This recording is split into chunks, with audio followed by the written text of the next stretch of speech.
মির্জা প্রজেক্টটা নিয়ে না ইয়াং জেনারেশন প্রচন্ড আশাবাদী, তারা অলরেডি একটা ক্রেজ নিজেদের মধ্যে ক্রিয়েট করে ফেলেছে। আর আমি বলবো অঙ্কুশদার টিম টুকটুক করে দুর্দান্ত প্রমোশন করছে। তোমাদের অনেকেরই মনে হতে পারে ছবিটা এখন ফ্লোরে আছে, ভাই কিসের প্রমোশন? তোমরা খুব লক্ষ্য করে দেখো, আমরা টুকটুক করে মির্জা নিয়ে আপডেট কি পাচ্ছি না? এটাকেই তো প্রমোশন বলে। প্রমোশন শুধু সেটা না যে একটা মল বা একটা কোনো ফাঁকা জায়গায় প্রচুর ক্রাউড জড়ো হলো, সেখানে অ্যাক্টর অ্যাক্ট্রেসরা তারা এসে পারফর্ম করছেন বা তাদের ছবি নিয়ে কথা বলছেন, সেটাই শুধুমাত্র প্রমোশন না। বা ছবির ট্রেলার এলো, টিজার এলো, গান এলো, সেটাই শুধু প্রমোশন না। ছোট ছোট করে প্রমোশন করা যায়। আরে প্রমোশনটা মানে কি? মানুষকে ওয়াকিবহল করা যে ভাই আমরা আসছি। তোমরা লক্ষ্য করো যে মির্জা নিয়ে হাইপটা কি লেভেলের তুঙ্গে, যে 2024-এ যতগুলো কমার্শিয়াল ছবি আসবে, খাদানের পরে এই সিনেমাটা নিয়ে সব থেকে বেশি ক্রেজ আছে ছেলেমেয়ের মধ্যে। কেননা আমরা সবাই আশা করছি যে অঙ্কুশদাকে আমরা একদম নতুন ভাবে ফেরত পাবো। আর এটা তো আমরা সবাই জানি অঙ্কুশদা কিন্তু ভীষণ ব্রিলিয়েন্ট একজন অ্যাক্টর। নমস্কার বন্ধুরা, আমি পৌশালী, চলে এলাম আরও একটা নতুন ভিডিও নিয়ে। এই ইন্ট্রোটা শুনে তোমরা অনেকেই ভাবছো যে আমি হেডলাইনে যেটা লিখেছি সেই বিষয়টা গেল কোথায়। সেই বিষয়টাতে এবারে আসি। ব্যাপারটা হচ্ছে মির্জার শুটিংয়ের ছবি লিক হয়েছে। মির্জার শুটিংয়ের ছবি লিক হয়েছে এবং সেখান থেকে ছবিটার খুব একটা ক্ষতি হয়নি, কারণ এমন কিছু লিক হয়নি যেটা ছবিটার জন্য ক্ষতিদায়ক হতে পারে বা ক্ষতিগ্রস্ত হতে পারে ছবিটা। যে ফ্যান বা যে ছেলেটি এই ছবিটি তুলেছ, অবশ্যই সে তুলেছ, খুব ভালো কথা। এর থেকে বেশি যদি তোমার কাছে কিছু থেকে থাকে, লাইক ভিডিও ক্লিপ বা অন্যান্য কিছু ইম্পর্টেন্ট সিনের স্টিল ফটো, সেইগুলো দেবে না। এই সিনটা বা এই স্টিলটা থেকে এমন কিচ্ছু আমরা গল্পের সম্পর্কে আইডিয়া করতে পারছি না, এটা ঠিক আছে। এখানে আমরা দেখতে পাচ্ছি, যদি ছবিটা তোমরা থাম্বনেলে দেখো দেখতে পাবে যে আমরা একটা জলাশয় দেখতে পাচ্ছি। জলাশয়ের মধ্যে শ্যুটটা চলছে। এটা যেটা জানতে পারলাম যে পূর্ব মেদিনীপুরের রসুলপুর ঘাটে, এটা হচ্ছে পেটুয়া ঘাট, যে ঘাটটাতে শুটিংটা হচ্ছে।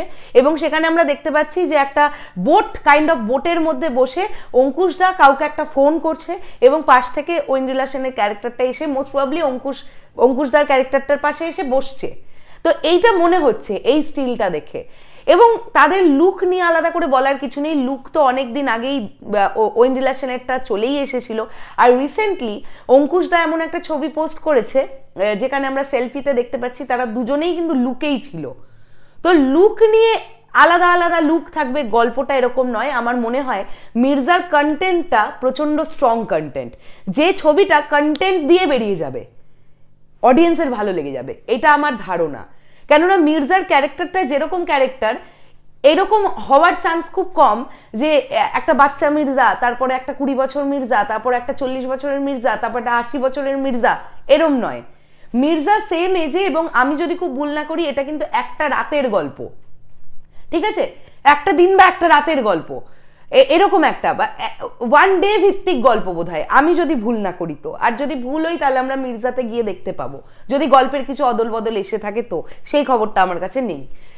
তো খুব ভালোভাবে শ্যুট চলছে এই ছবিটার। এবং কিছুদিন আগে অঙ্কুশদা একটু ইনজিওর হয়েছিল, সেখান থেকে দাঁড়িয়ে অনেক হিপোক্রিটরা আবার কমেন্ট করছিল যে বেশ হয়েছে, আঘাত পেয়েছে, ইনজিওর হয়েছে। তো আমি একটা কথা বলে রাখি, এটাই হচ্ছে বাঙালিদের সবচেয়ে বড় প্রবলেম, যে যখন কেউ একটা নতুন করে কিছু করবার চেষ্টা করছে, আমরা তাদেরকে তাদের সঙ্গে না থেকে কিভাবে তাদেরকে ডিমোটিভেট করা যায় সেটার দিকে বেশি ঝুঁকে পড়ি। আর আমি আবারও বলছি, আজকে ইয়াশ দাশগুপ্ত, নুসরাত জাহানের প্রথম ছবি মেন্টাল আসছে তাদের প্রোডাকশন হাউস থেকে, সেটা নিয়ে আমি যতটা আশাবাদী, আমি ছবিটার পাশে থাকবো। ছবিটা খারাপ লাগলে খারাপ বলবো, বাট তার আগে আমি নেগেটিভিটি করবো না। ঠিক তেমনই অঙ্কুশ হাজরা মোশন পিকচার্সের তরফ থেকে মির্জা আসছে, এই ছবিটা নিয়েও আমি নেগেটিভিটি আমার তরফ থেকে থাকবে না। আজকে রক্তিম চ্যাটার্জি যদি সত্যি একটা ছবি আনতে পারে, সেই ছবিটা নিয়েও আমার কোনো নেগেটিভিটি থাকবে না আমার তরফ থেকে। কেননা যারাই করুক, যারাই চেষ্টা করুক, তারা কিন্তু তাদের 100%টা দিয়ে চেষ্টা করছে। আর আমরা অডিয়েন্স বা আমরা পাবলিক, আমাদের কাছে সব কিছু খুল্লা অপশন আছে বলেই আমরা যা তা লিখে দেব, এটাও তো একটা ভদ্র মানুষের পরিচয় হতে পারে না, তাই না? একটা মিনিমাম মানসিকতা, মনুষ্যত্ব বোধ তো আমাদের মধ্যে থাকবে, যে মানুষগুলো যখন চেষ্টা করছে আমরা অন্তত তাদের পাশটাতে থাকি। খারাপ হলে খারাপ বলবো, বাট তার আগেই নেগেটিভিটি ছড়িয়ে যাতা করে দেবো, এই বিষয়টাকে আমি সাপোর্ট করি না, বা সরোদ মিউজিক বেঞ্চের টিম সাপোর্ট করে না। পাতি কথা। তো মির্জার খুব ভালো প্রমোশন হচ্ছে এবং শুটিং স্টিলটা বেশ ভালো লাগছে, তাদেরকে দেখতে একসঙ্গে। দেখা যাক ছবিটা কিরকম হয়, আমি তো ভীষণ আশাবাদী। ঈদ 2024 আসছে মির্জা, সুপার এক্সাইটেড, দেখা যাক কিরকম হয়। তোমরা কতটা আশাবাদী মির্জা নিয়ে কমেন্ট করে জানিও। আসছি আবার খুব শিগগিরই নতুন কোনো ভিডিও নিয়ে। আর অঙ্কুশদা একটা জিনিস বলতে চাই, ফাটিয়ে প্রমোশন চাই, কিন্তু মানে এত ভালো প্রমোশন করবে যাতে এইটা আমরা নজির রাখতে পারি। দেখ প্রথম প্রোডাকশন হাউস হিসেবে প্রমোশন কিরকম করছে। আমি ওয়াইডি ফিল্মসের নিয়েও বলেছি যে তারাও মেন্টালের যেভাবে প্রমোশন করছে, তাদের যা ক্ষমতা তারা করছে। অঙ্কুশদা তোমারও যেটা ক্ষমতা থাকবে তুমিও কিন্তু প্রমোশনের দিকে অনেকটা ঝোঁক দিও, কেননা ইয়াং জেনারেশন কিন্তু ওয়েট করছে মির্জার জন্য। আর আমরা চাই আরো লোক, শুধু ইয়াং জেনারেশন কেন, আরো মানুষ দেখুক। যদি গল্পটা সত্যি শুধু ইয়াংদের বাদে গিয়েও একটু এজেড অডিয়েন্সেরও দেখার মতন গল্প হয়, তাহলেও কিন্তু সেটা ছবির জন্য অত্যন্ত একটা পজিটিভ ইস্যু হয়ে দাঁড়াবে বক্স অফিসের দিক থেকে। দেখা যাক। টাটা।